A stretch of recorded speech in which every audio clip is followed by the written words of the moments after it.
mbokk yi xarit yi dal leen ak jàmm ca yéenekaay yi ci Diaspora TV tey talaata yam ak ñaari fan ci weeru juin 2026 dañuy door yéenekaay yi ci Le Soleil mi indi ci xëtam wu njëkk gouvernement bu yees bi ñu tabb niki demb la grande reconfiguration ñu amal nag lu am solo ci wàllu tabb ay jëwriñ yu bees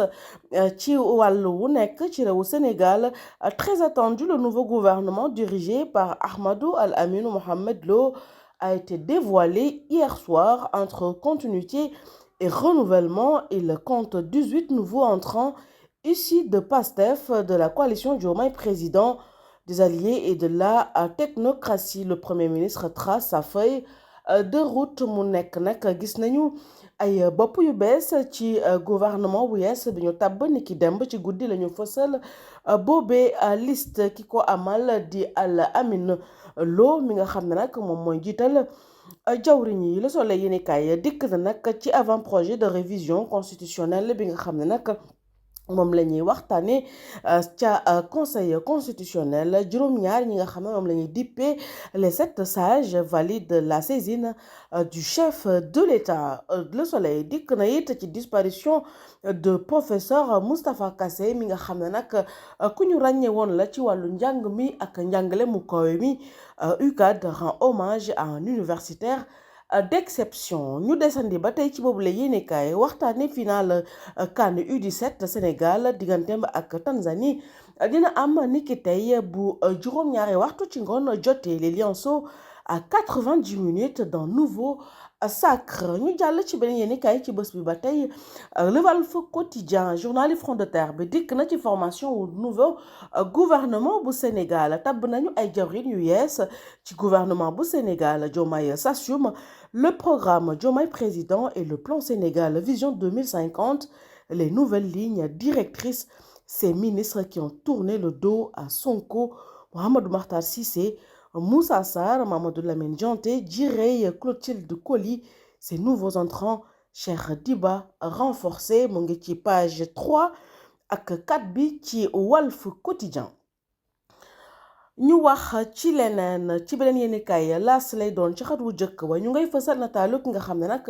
moo du njiital jawriñ bu yees bi ñu tabb ci fan yi ñu weesu intérieur, justice, agriculture, mine et environnement, des profils pour redresser la barre de l'eau. Cheikh Omar Seck, un génie de Mazar, mu di ko ñu tabb nag jëm ci wàllu mine mu ngi ci L'As yéenekaay ci dossier bu am solo. Ñu desandi ci yéenekaay bile ba tey grave accident de la circulation, l'axe Lam-Lam Goudia Diène fait 3 morts et plusieurs blessés. Mu di nag métit yi dal nit ñi ci yenn yoon yi ci biir réewu Sénégal jamono yi ñu nemmeekuwaat accident yu bare bari bi ci mujj di ca axe Lam-Lam digganteem ak Goudia Diène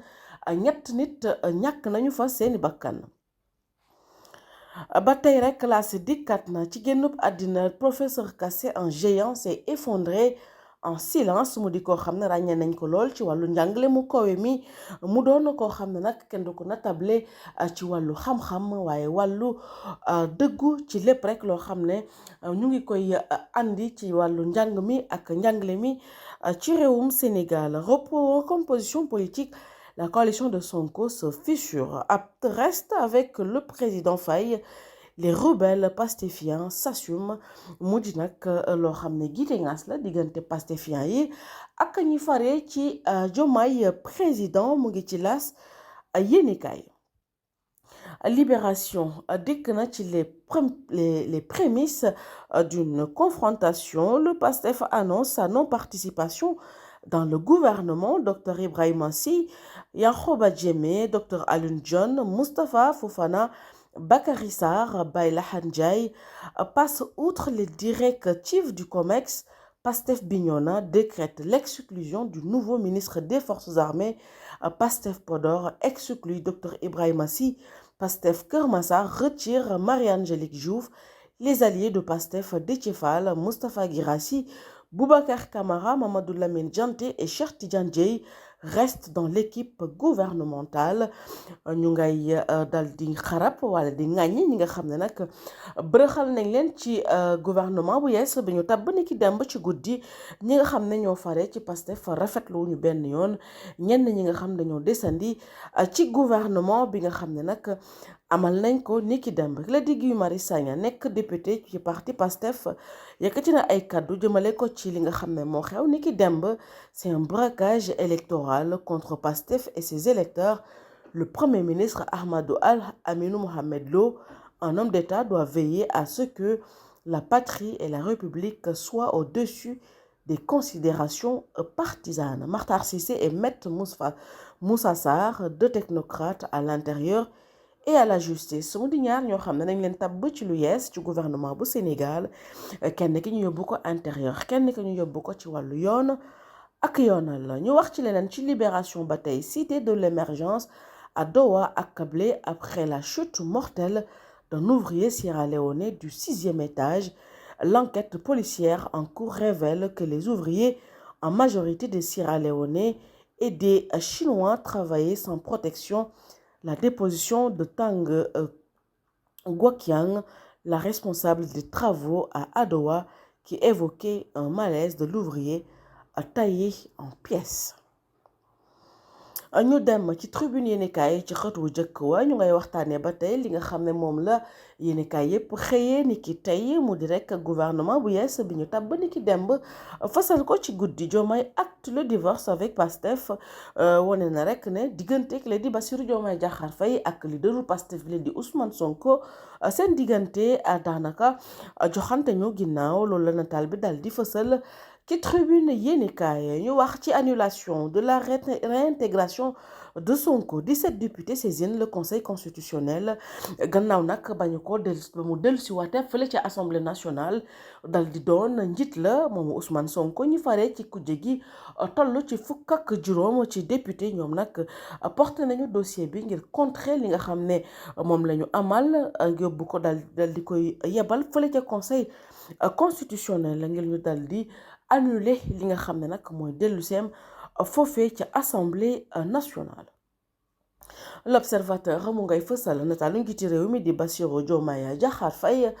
Diomaye sans état d'arme mu di rek li fi xew ni ki demb ca guddi ñu fësal ko di liste gouvernement bu yees bi ñu tabb ci Sénégal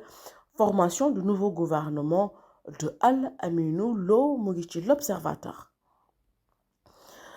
Yéenekaay bi la di L'Enquête dikk na ci xëtam wu njëkk ci après les négociations avortées avec Pastef Diomaye seul à la manœuvre ñu wone rek ñi nga xam ne nag dañ leen tabb yees ci biir gouvernement bu Sénégal démb fësal nañ ko ci guddi foofee ca palais de la République. Source A dikk na ci principal enseignant de la composition du gouvernement Al-Aminou Lo Diomaye n'est plus Sonko di nag ab mbir mu ñu sàmp ci bile yéenekaay wane rek diggante ñaari doomi pendenaar yi daanaka am na li nga xam ne moo di divorce gannaaw ba ñu fësalee gouvernement bu bees bi ñu tabb ngir nag mu dal di doxal ci li des ci 3 ans yi nga xam ne Bassirou Diomaye Diakhar Faye dese na ko ci bopp nguuru Sénégal mu ngi ci yéenekaay bile di Source A. Les Échos dikk na ci réintégration bu Ousmane Sonko ci Assemblée nationale 14 députés de l'opposition s'y opposent